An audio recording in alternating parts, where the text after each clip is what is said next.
COVID-19 has changed the world. I'm interviewing extraordinary people on the front line, stepping up with amazing acts of kindness in the fight against this virus. Tune in to watch, support and share their inspiring stories, because together we are stronger. Jeyda, Andre, it's a pleasure to have you both on my show. And tell me, where are we? What am I looking at here? Well, we're currently sitting in our workshop in Monument. Where we're actually sitting right now is where we kind of keep most of the bikes that are being repaired, and then we've got the workshop just over to my right here. But yeah, we are in the centre of London. We're right by Monument Station. We're actually it's an old bank vault actually, which you can see the vault there, and then it goes around the side. So basically, the landlord had no use for this big space, and they were like, "Would you guys like to use it?" And we were like, "Absolutely." So tell me a little bit more about the Donate a Bike campaign and how you're helping in the current pandemic situation. Sure.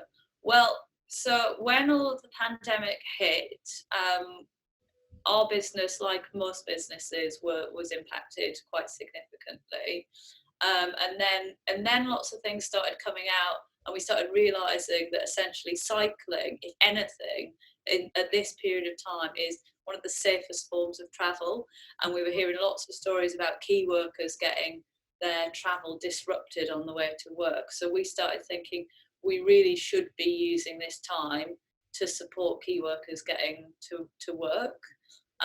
And so we started out actually by doing, we were offering free labour on services for NHS staff, and that was quite popular. And we thought actually we should extend this beyond that, and we should try getting people who aren't currently on bikes onto bikes, and make sure that their commute is one place that they don't have to be risking infection on top of all of the other places. So yeah, we launched the campaign. We decided to try and ask people, are you able to either donate bikes, secondhand bikes that you no longer have a use for, or donate money so that we can either get hold of secondhand bikes or repair bikes that get donated to us and get those out to key workers. And that's what we've been doing. It's been going quite well. Most of the bikes that we've been getting, they're literally kind of left in the shed. Just a lot of rust on like the chain and all the cables and things like that. So, you know, it's been a lot of work as well to actually get the bikes up and running, make sure that they're actually safe to get workers to work, to make sure they can actually ride their bike the whole journey. And you know, that's sort of the key thing there, is that we absolutely make sure that any bikes that are donated, they're serviced and, you know, at a safe standard, so whoever is using it can use it. I mean, it sounds like an absolutely fantastic initiative. No, you know, other than obviously reducing the emissions out there, the toxic emissions, but it's also helping people when they need it at the most in this what you know, at the moment what we're going through. What is it that Handlebars repairs normally do? Although the name sort of gives it away, but what, you know, before this situation happened, what were you sort of doing before that? Sure. So Handlebars, we're aiming to build a network of bicycle repair stations. We'd love to be able to do it all over the country. We're starting out in London, and the idea really is to make bicycle serving as easy as possible and to enable fantastic customer experience. So booking everything in online, getting all of your quotes sent to you online, and have a really seamless experience. And that network of service centres, what we do is we take spaces that are underused. So it could be an empty bank vault like we're sat in here. It could be a parking space that we've changed to a workshop. It could be all kinds of different spaces, to be honest. And that's how we're going to build up this network of spaces. So we're kind of tackling a couple of different issues there. Great. And how are you funding it? Because as I understand, you're a startup, and yeah, you know. So I originally worked for a startup called Just Park, and they're one of our lead investors. They basically have a network of parking spaces all over the UK. And if anybody that's not using their parking space can let it out and drivers can book it, and those parking spaces could be driveways, they could be churches, hotels, schools, businesses, you name it. And as part of their strategy last year, they started looking at, well, these parking spaces might be used for cars now, but they could be used for anything in the future. And so we sort of settled on the idea that actually a bike workshop could fit perfectly within a parking space. Yeah, so they were quite interested in that idea, and having worked with them for 5 years, we've got a really close relationship. So they're one of our lead investors, and we have other investors as well that help us and really believe in it. Fantastic. And how are you funding this latest initiative, the COVID-19, in the COVID-19? Yeah, so it's tricky at the moment. So we've had to close up the couple of our workshops for drop-ins for a period of time. We've shifted the business model and downsized a little bit to focus on collections, where we go out and pick up people's bicycles and bring it back to the workshop and work on it and then return it. We've had to put in a ton of different measures in place to make sure that the staff are safe whilst that's happening, or as safe as can be at this time. And we're looking at all the different government options available to help us with this period of time in terms of funding. It's a little bit of play it by ear. We're waiting to see what guidance comes out around lockdown and when people are going to be able to move a bit more freely. And hopefully that will mean people are out on their bikes in large numbers, but we're yet to see, really. And if people want to donate, is there a place that they can donate? Because I'll put the link in the interview. Yeah, absolutely. Yeah. So if you search, what was it?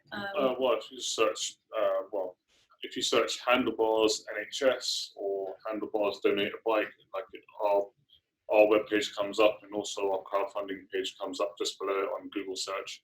Great. It's really nice to find. And we've also got it on our social media as well. Yeah. Our Instagram account, which is at Handlebars UK. Yeah. Fantastic. Well, we'll put all the links in there as well. What are the main challenges that you're facing at the moment? I mean, I guess the big challenge that everybody's facing is just uncertainty, just not knowing how the market's going to change, when people are going to be able to move again, and just how it's all going to play out. What we do believe that bicycles are going to be a fundamental part of the exit strategy of lockdown. We personally think that bikes are one of the best forms of transport, particularly for shorter travel. Anyway, it's the best thing for the environment, so it's something that we've been banging on about anyway. But with this pandemic in mind, I think it becomes more important than ever. And we're just yet to see. I guess one of our concerns is around whether the government will support and push that as much as it really should do, because it is going to be vital. So, as I understand it, for NHS staff, you're repairing bicycles for free. Is that right? Yeah, completely. And if someone wants to donate a bicycle, how do they do that? If they just get in touch with, they can just pop an email across to hello@handlebars.io. That's hello@handlebars.io. And they just send a picture of the bike, any details about it, and where the bike is. Where the furthest we really would go is within London that we're doing, and people have been cycling their bikes down to us, which has been really, really helpful. That's fantastic. So if anyone's watching and you've got a bike that's sitting there and you can think you could put it at better use, then get it down to your store or send a picture in. Yeah, exactly.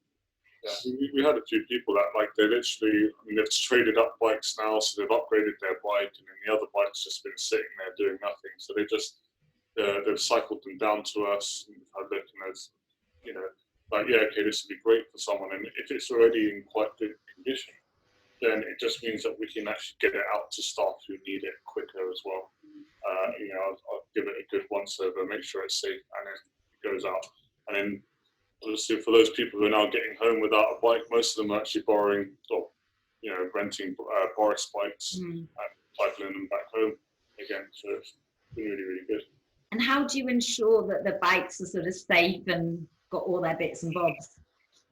Yeah. Road safe, road ready. That's all bread and butter. So I mean, I've been a bike mechanic now for like 10 years. 10 years, wow. 10 years, yeah. Like pretty much straight out of school.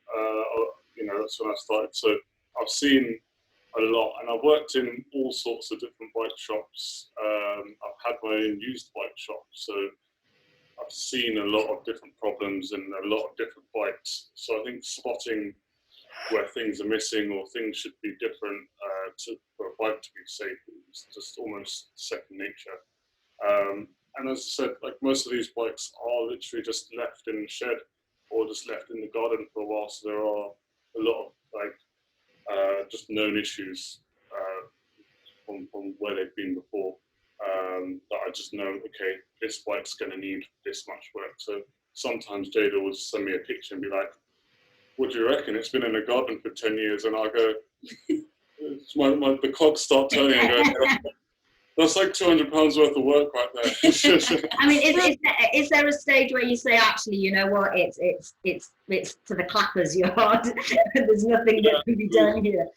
Yeah, because we've got to be mindful of how much it's costing and also what the bike will be afterwards as well. Like, will it be worth the repair costs? And sometimes they're not. So there is a line, and we're careful not to cross it.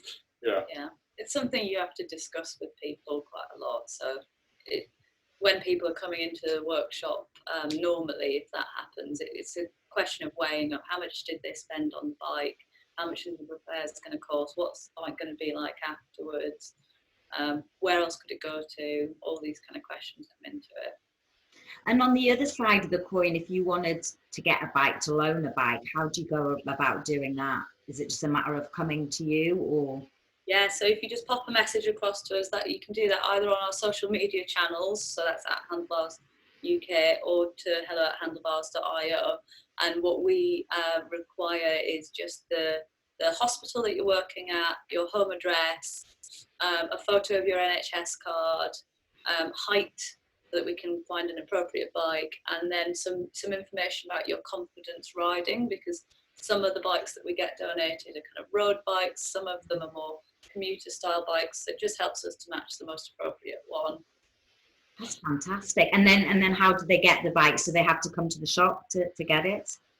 We're doing a mixture of different things. So if somebody is able to come to the shop, that helps us quite a lot because we're quite a small team. But if not, then we can do drop-offs either at people's home addresses, or we are doing some drop-offs at hospitals as well.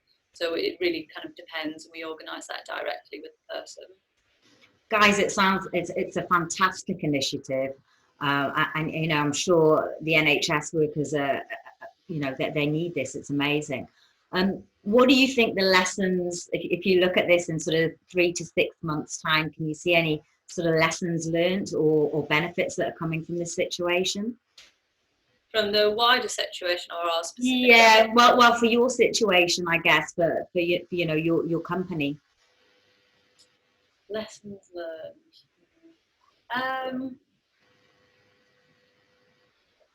That's a really good question. Or maybe benefits that you see coming out of the situation. Out of every adversity, they say there is a benefit. Well, I think in general, I think that this pandemic is going to shift people toward, it's going to accelerate trends towards cycling as a mode of transport. So we're really, really pleased about that. I hope that trend continues and that we don't see, once lockdown is lifted, people returning back to cars and public transport as much. I do hope that it's like a lasting trend. But I think it has a really decent chance of being so. And I think it's our responsibility to try and keep banging that drum as well. So keep kind of saying, the bike was here when the pandemic was going on. The bike will be here when it's not going on. It's still going to be the most environmentally friendly form of And travel. safe way to travel, as you say, in terms of social distancing and everything else. Yeah. But you'd also hope that it kind of pushes just cycling infrastructure as well. Yeah. So things like bike parking, and the more people there are out there cycling, the more likely we're going to get more infrastructure for cyclists. Whether it be showers at your workplace with bike parking, and even just safety on the roads, where some roads have bike lanes and some roads don't, and you're kind of in the mix of cars most of the time. The more cyclists there are out there, the more likely that infrastructure for cycling will be more under the telescope and the microscope.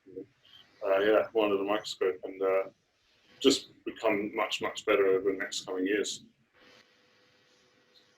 Guys, thank you so much. It's an amazing initiative, and we'll get all those links that you talked about in the show notes. And I just want to say thank you so much. It's fantastic. You're doing amazing work, and your generosity and initiative at helping, like you say, people out there that really need it in this time.